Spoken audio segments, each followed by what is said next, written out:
to show you a deep meaning in that song. She'll be coming around the mountain when she comes, that a lot of people have just missed. But of course, me, I've seen it. I've seen it. That won't surprise you. That is really a song about waiting patiently. It's a song about waiting responsibly. And it's a song that was written who knows how long ago, 100, 150 years ago. And it was written apparently by a group of children who are known for their impatience. And these children were waiting on her to come around the mountain. Now, we don't know who she was or why she was coming or where she was coming from. The only thing we know is that she was going to be coming around that mountain when she comes, and when she comes, she's going to be driving 6 white horses when she comes. That's number 2. We're going to kill the old red rooster when she comes, and when she comes, we're going to have chicken and dumplings when she comes, and when she comes, we're going to all run to meet her when she comes, everything was focused, I want you to notice, on the future. And the present was this miserable moment that had to just be endured until she finally comes around the mountain. That's when the action's really going to start. That's when it's going to be fun. Not now. Now we're just waiting. Let's walk and peep around the mountain, see if she's coming yet. Have you ever thought about how much time we spend waiting? And there are plenty of songs about it. That's just one of them. If you're young enough, you may know a song called Waiting on the Man by Velvet Underground. Waiting on the Man, $26 in my hand. You know that one, don't you, Caitlin? If you're old enough, and you're old enough of a geezer, you may remember this one. Hank Williams, I've never seen a night so long when time goes crawling by. You know what it's like when time goes crawling by. The more anxious you are to get the present moment over with, because it doesn't really matter, you know. What matters is what we're waiting on. The more anxious you are to get the present over with and get somewhere else, the more the time seems to crawl. There's an old saying. You ever heard this one? A watched pot boileth not. I mean, try this experiment at home. Put a boiler of water on the stove and stand there and see if you can make yourself stand there until the bubbles start coming. It will be a spiritual discipline for a lot of us. Watch pot boileth not. It can drive us crazy because there's so much we want to happen that's not yet happened, if you know what I'm talking about. Waiting to get well, waiting to get better. Some people, pregnant women especially at 8 months, waiting on a kid to be born. And then some of you waiting on the kids to finally get out of the house. You know what I'm talking about. Waiting, do you remember?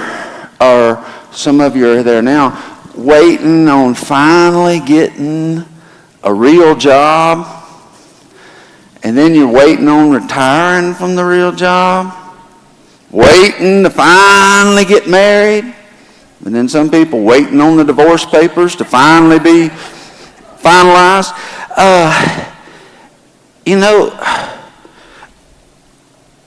Waiting on your kid, then waiting on your kids to have grandkids. Is anybody doing that? Waiting in the office at Dr. Fink's. You know what I'm talking about? Don't be afraid to laugh. It's okay.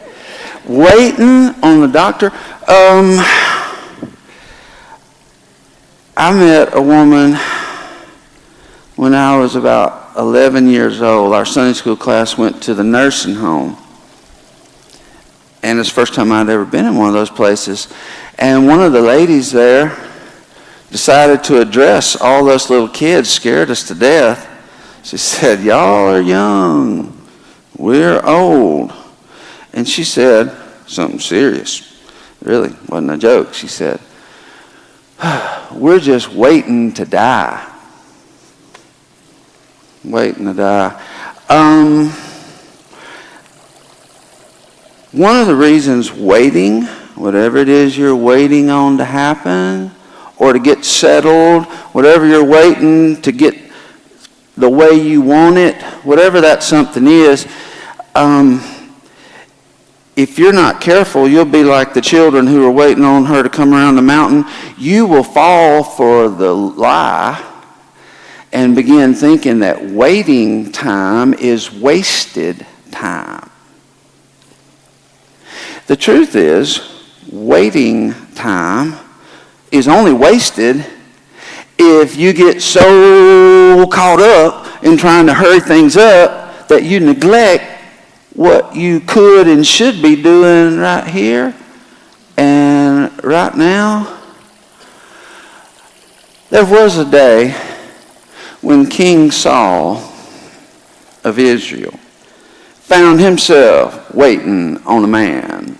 He was waiting on the prophet Samuel to come, and Samuel was running late. I heard, that reminds me, I saw a bumper sticker when we were up in New York State last week. It said, when a woman says, "I'll be ready in 5 minutes," and when a man says, "I'll be home in 5 minutes," it means about the same thing.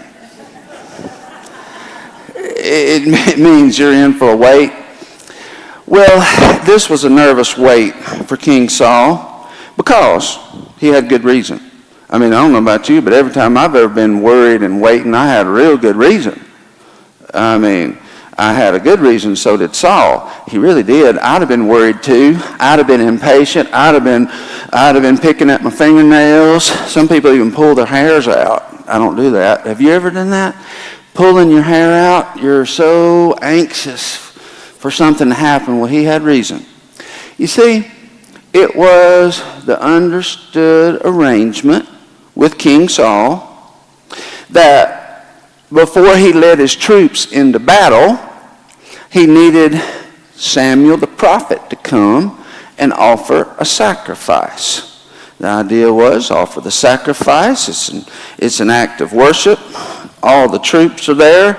They're participating in this, and they get their minds right, and they go into battle in faith, and they go into battle ready. The problem was Samuel had promised to come in 7 days. He'd promised to come around the mountain in 7 days and offer this sacrifice. But what Samuel and God obviously didn't understand, so far as Saul saw it, what they didn't seem to understand is his circumstances were demanding that Samuel arrive now. You know why? Because the Philistine troops were gathering like sands on the seashore in number. And they had 30,000 chariots, at least it looked like that way to him. They had 6,000 cavalrymen. And his own men were starting to desert because they were getting scared and they were tired of waiting and they were worried that the prophet wasn't going to come in time. And what if the Philistines attack before the prophet gets here? Oh, it was quite a pickle. And so King Saul waited a day, and then he waited the second day, waiting on that seventh day. Monday, Tuesday, Wednesday, by Thursday, he was really getting nervous. He walked to the corner and peeped around the mountain, but didn't see Samuel coming.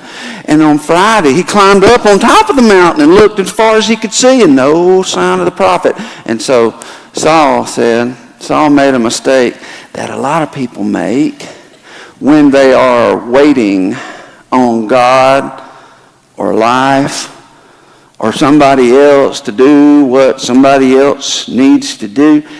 He decided to push the river.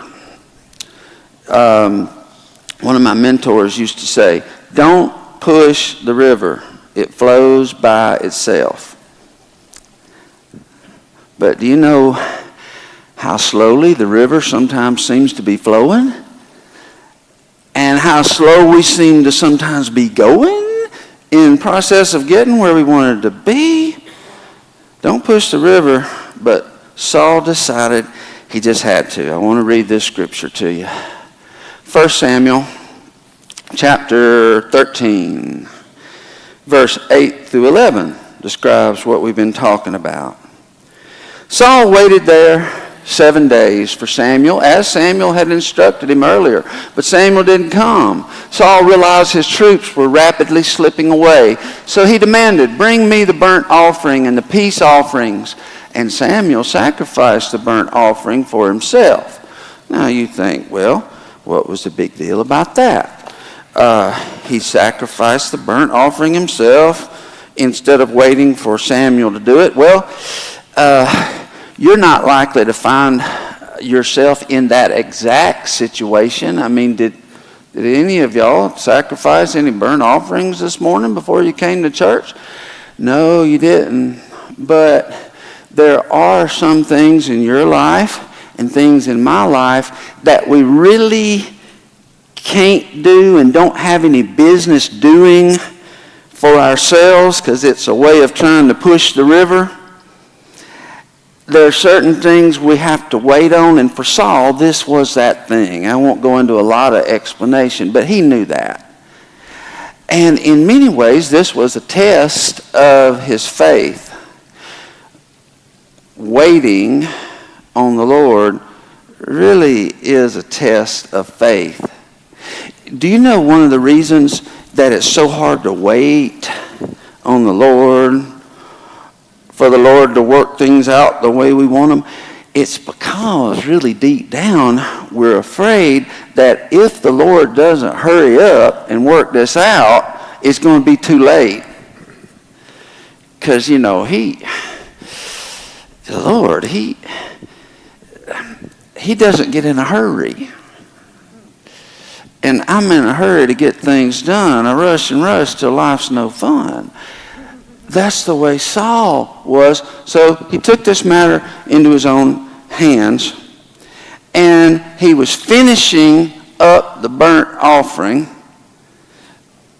when guess who arrived?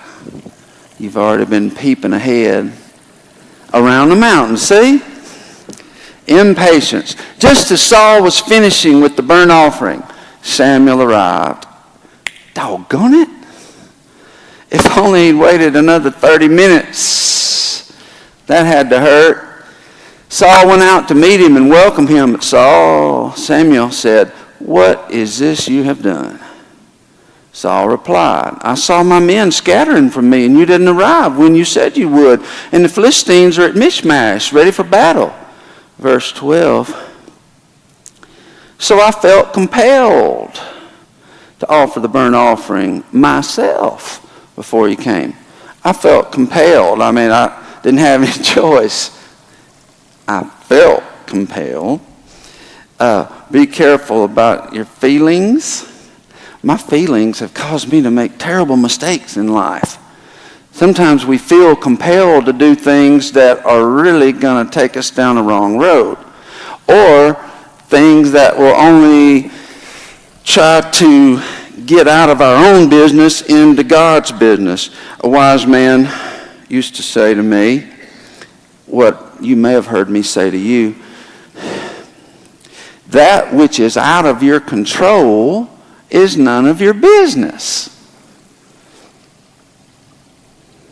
That which is out of your control is none of your business. Samuel's arrival time was out of Saul's control. He wanted so much to make that his business, but it just wasn't. And he just couldn't stand to sit there and do nothing. Well, that's where one of the problems was. Remember, I said we have this idea that waiting time is wasted time. The time is only wasted, waiting time is wasted only when we get so focused on some business that's out of our control that we neglect the business that's in our control. that we don't do the things that we could and should be doing while we're waiting. Now let's just go back to those children waiting on her to drive those 6 white horses around the mountain. All they could do is just pace back and forth with their hands in their pockets. She'll be coming around the mountain when she comes, yeah, and when she gets here, all right, when she gets here, we're going to kill that old red rooster. Yeah, we're going to wring his neck. We're going to kill him, and then we're going to have chicken and dumplings, and then we're going to all run to meet her, all about what they were going to do. Has it ever occurred to you, while they were waiting, why didn't they just go ahead and kill that old red rooster? Go ahead and pluck him. Get the pot to boiling. Get the rooster to cooking. Roll out the dough. Get some dumplings ready, because when she comes, she's going to be hungry. And if you don't do the things that you could be doing as you're waiting, you won't be ready for her when she comes around the mountain. And she gets down from that team of 6 white horses and asks, "Is supper ready?" Well, no, we were just waiting on you. There's always something you can be doing. What could Saul have been doing while he was waiting? Well, he could have been working on the problems in some ways that would have been very beneficial to his troops who were getting discouraged and wanting to desert, and doing some work on himself. Let's think about his troops first. These men, confused, wondering what's going on, losing hope, losing focus. You know, I've read that Robert E. Lee used to spend every night before a major battle, he'd stay up all night, and he'd go through these massive camps of thousands of men, and he'd go around talking individually to his men, to his soldiers who were going to be fighting for him the next day. He was using that time to build the morale of his troops. He was using that time to make a personal connection with some people who really needed and benefited from getting some personal time with him. Saul could have been doing something like that instead of walking back and forth with his hands in his pocket waiting on Samuel to come around the mountain. He also, this is more important, waiting time can be some very important praying time. When you're waiting, you may not feel like praying, but that's often the most important thing you can do. Not so you can talk God into hurrying things up. By the way, if that's the kind of praying you're doing, you're probably only going to make things worse for yourself. Hurry up, God. Oh, God, don't you realize time's running out? You know, you have to let God know stuff like that, or he might not know. Hey, you got to make sure he understands what's happening here. Get that message across to him. Enlighten him a little bit. Or you can pray in a more effective way. You can pray, God, as I'm waiting, as I'm in this position in life I really don't want to be in, what is it you can teach me right here and right now? What is it you want to work on in me? Jesus had mastered this.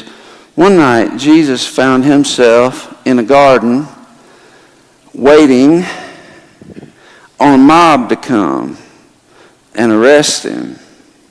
So what he was waiting on was not even something he was looking forward to.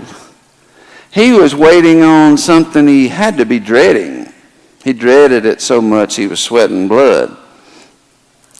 But he spent that night, when everybody else was sleeping, he spent that night in prayer. And though early in the evening he was really worked up and he was sweating blood, you ever notice when you read the Gospels, by the time the mob came, Jesus was operating so cool, so calm. He was operating out of a place of perfect peace. During that long night of waiting and temptation to worry, Jesus had come to terms with his circumstances, with his mission. He was one with the Father. And when the mob came and the accusations started, he didn't even feel the need to argue with them, to try to defend himself. He was in that place. I'll give you a quote. Blaise Pascal, along these lines. He said, all of humanity's problems stem from man's inability to sit quietly in a room alone. What does that have to do with prayer? What does that have to do with Christian life? What does that have to do with waiting and worrying? Oh, if you and I can develop the spiritual discipline of learning to sit quietly in a room, when we come out of that room, everything will look a lot different.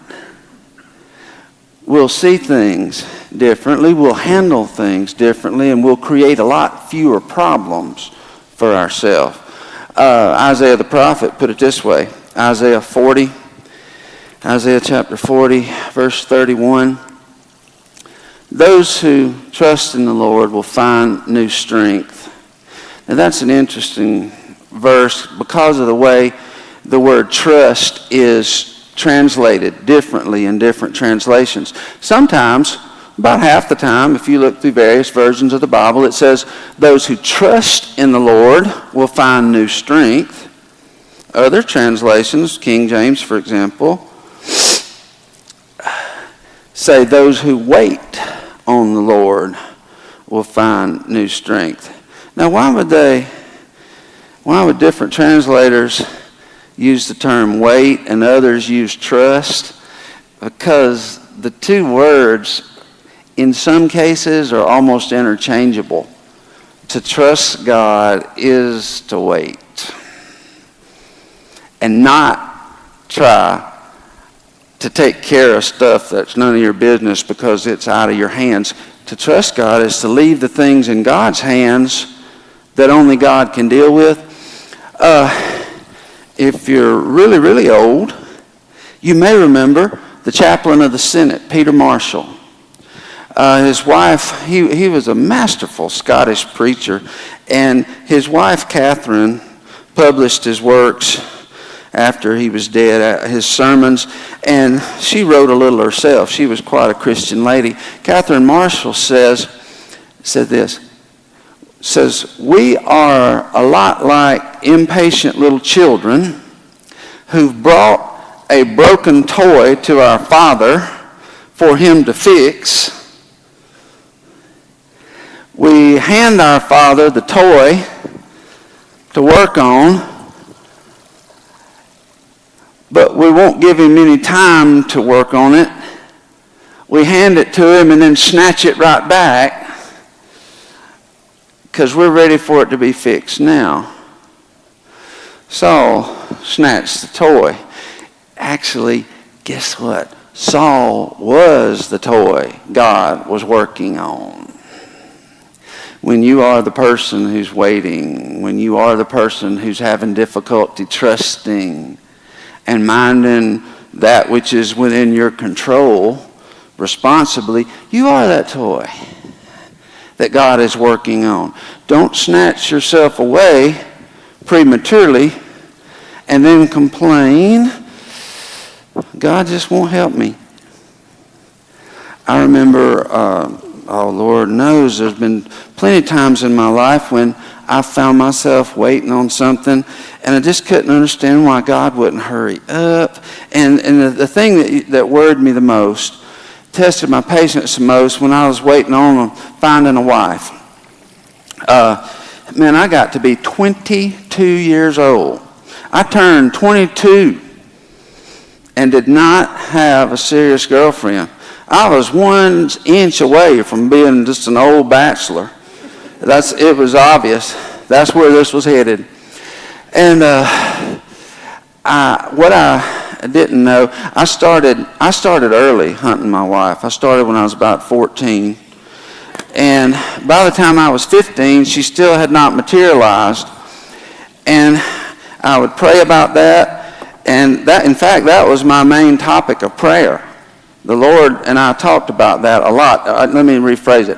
I talked to the Lord about that a lot to make sure he realized we're on a timetable here. Well, here's the thing. When you're waiting on God, you got to understand something that I've learned the long, hard way. And that is, when you're waiting on God and he's not yet brought something into your present, there's a reason. There's something that's not yet ripe. There's something else that needs to fall into place. And in my case, there were several. Because, see, when I was 15 years old, my wife, Mena, that I eventually met and married, she was 11. I don't think her daddy would have gone for that, you know? But I just couldn't understand it. So, man, I turned 22 and started saying prison. I turned 22, and it was getting bad. I was looking around the mountain, and she wasn't coming. And so I had a distant cousin I started dating. She was a distant cousin. I mean, probably fourth, okay? Third or fourth. And she was a skinny little thing. And she was not easy on the eyes, but she wouldn't wear makeup, and she did not wear makeup, and she just cut her hair so short, just chopped it off. I think she did it herself, so I went out with my distant cousin, and my daddy had to ask me about this, and I said, "Well, Daddy, it's a diamond in the rough. See, she's got potential. I just need to get her going to the beauty shop and get her to wearing makeup. She's got potential to be pretty." And so, how do you think that went for me? I took her on a date down to Mobile. We went to the mall. I took her to the Clinique counter and introduced her to the lady in the green plastic robe and everything, and had her show her a few things she could do to spruce up. They had a nice beauty shop there. I mean, it was young beauticians who knew what they were doing. But my cousin just didn't want to go in there. In fact, she wouldn't even go out with me after that. Oh, what was I trying to do? I was watching the pot. It boiled not. And I was trying to offer the sacrifice myself. And then, one day,